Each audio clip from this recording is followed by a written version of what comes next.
I tend to be more openly critical of my own side of most issues.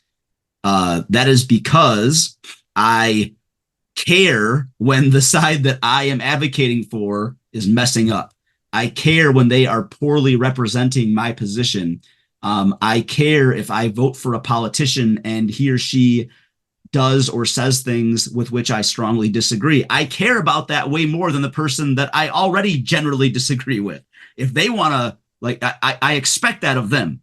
So, but you find that when you are critical of one side, the understandable but inaccurate assumption is that you are pro the other side.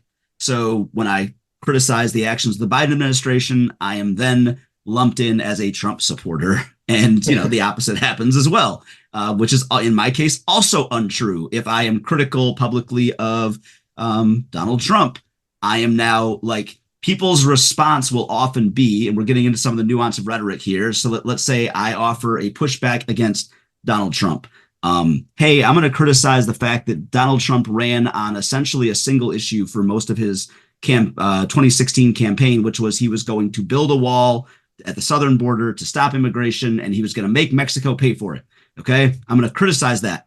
And the response that I get from that is, you can't possibly be satisfied with what the Biden administration is doing. Like, whoa, we went into a totally different direction here. You made an assumption. And then to the point, again, I guess we're getting into the whataboutism here.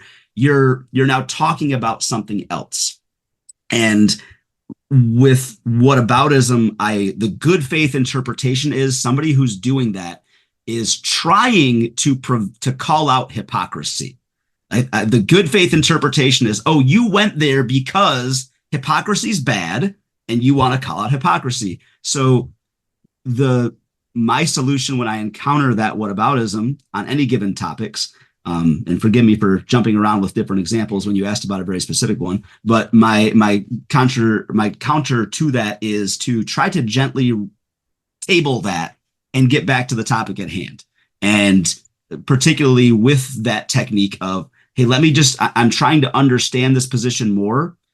And sometimes there's a lot of work just in getting people to agree on the facts now that didn't used to be as big of a problem.